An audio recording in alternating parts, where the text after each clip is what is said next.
As you know, Hasbro Beyblade X is at its wave 2. So for this video, I'm going to be doing a buyer's guide recommending whatever items are worth getting for Hasbro Beyblade X, whatever items are alright, and whatever shit should stay back on those shelves. So I do want to mention, if you want to get Hasbro Beyblade X, check out the Amazon affiliate link, goddammit, because I get a little bit of commission if you buy anything using that link. And as well, if you are new here, subscribe and comment your thoughts. What stuff did you get from wave 2 that you liked? Let me know. Alright, starting us off in the collectors, this is just low priority. I want to be honest, it's kind of really hard to do this because there are some things where I think should be higher, some things that I think should be lower, and it's kind of hard to kind of have it like in the 3 tiers. So I'll just put it out there right now. Let's just start off.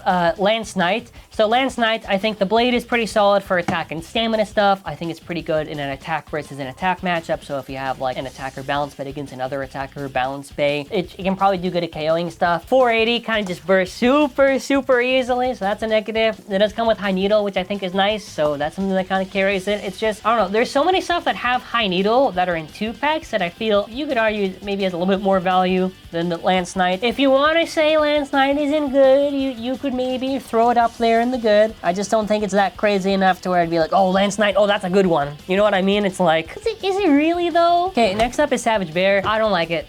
Listen, Savage Bear is something that I think has potential, but also they took a lot away from it. So Savage Bear can hit harder than Rhino or even Knife Shinobi, but the issue is that it's really light, it's like 28 grams. And because it's super light, dude, even if it has good attack potential because it has very aggressive contact points, it's just too light to be useful for anything. Yes, even at Hasbro Stadium. Because if you just want to argue, oh, well, Hasbro maybe attack is slightly easier. Nah, I'm sorry, I don't do that. So I'm not gonna go crazy on recommending like fucking less than mid of a product. It's at the bottom. It's not really that top priority. If someone saw this, I would say, nah, skip it, brother, skip that one.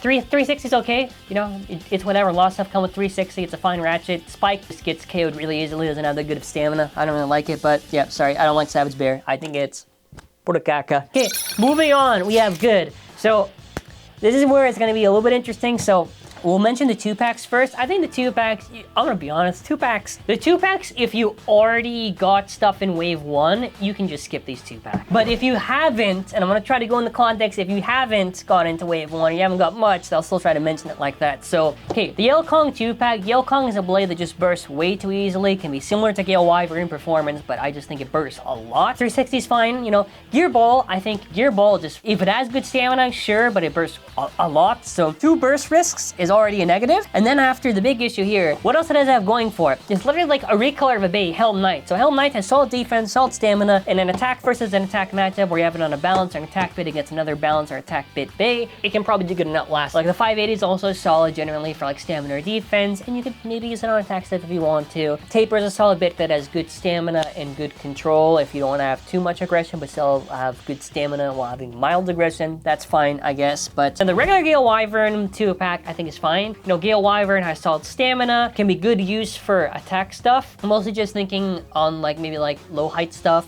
So the funny thing is that like the 580 is fine, I guess. The Gear Ball is, nah, Gear Ball sucks.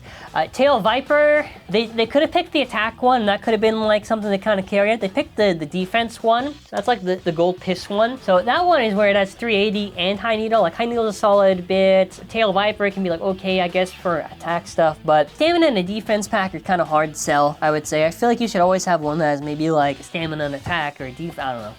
It's not good balance. Now, Scythe Incendio is where if you already got into wave 1, then maybe you could say to push it down here, maybe just for low priority. I don't know.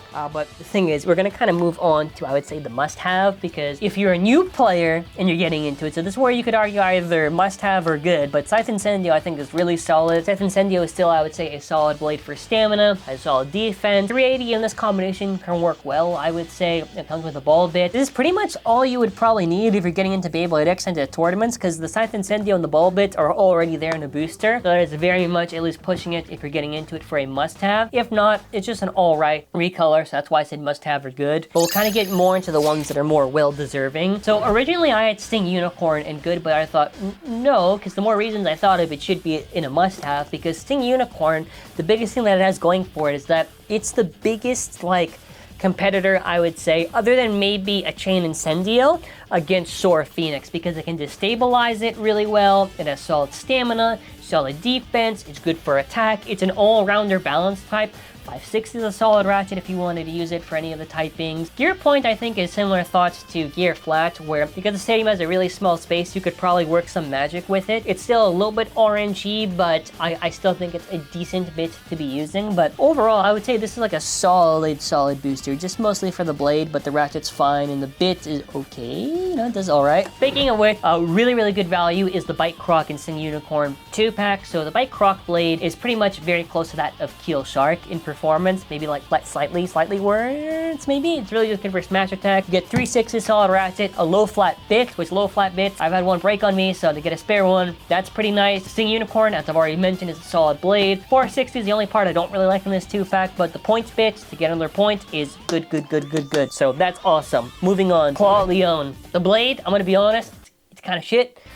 At best, you could say Claw Leon is maybe good in attack versus attack, but nah, I don't know. 5/6 is a solid ratchet, and it comes with the points bit. Point is a super solid bit. The reason for this is because Point has good aggression and good stamina. This is probably one of the best bits you could be using for any real attack or balance combination, so that's what carries this off quite a bit. And our numero uno that I would say is the best that they've done is Roar Tyranno. So Roar Tyranno is really good. It is an echo of that of Sora Phoenix. You can maybe argue maybe slightly more defense, just because it has a little bit more of a rounder off shape. I think it has more or less very similar performance to it. It comes with 960, which is a very much one of the best ratchets to use because of the burst resistance and at the low height, so that's a big positive. Gear Flat, I think, is a solid bit. It works well for a small space in the stadium, albeit a little bit of an RNG fest, but I think Roar Tyranno is probably number one for me. I think overall for Wave 2, there are some big misses and some stuff that kind of just I tried to balance this in as best as possible, kind of mentioning anything I could for all the parts, but yeah,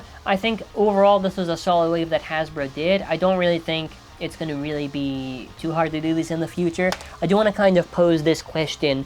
Are you alright with how I'm doing the format for this? I kind of want to mention it if you didn't get into Beyblade X, and if you already did, and that's why I'll probably have to kind of pause a little bit in the discussion where I have to mention if I would move something up or down just because of that. Huge shout out, by the way, to Keo and Fable for any of the help or recommendations for kind of what to talk about in this video. It was a little bit hard to have 3 categories for this, I won't lie to you, but if you're new here, subscribe to the channel and comment your thoughts. And hey, you know, I already mentioned that Amazon affiliate, but if you want to get Japanese Beyblade X products, technically speaking, you're going to be in the future because Japan is way ahead of Hasbro for the release schedule.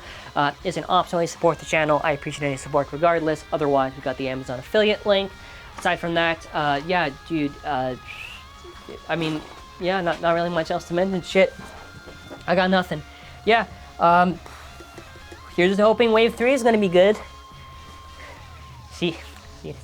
See you maybe next year. Next year for Hasbro. Alrighty, take care and bye.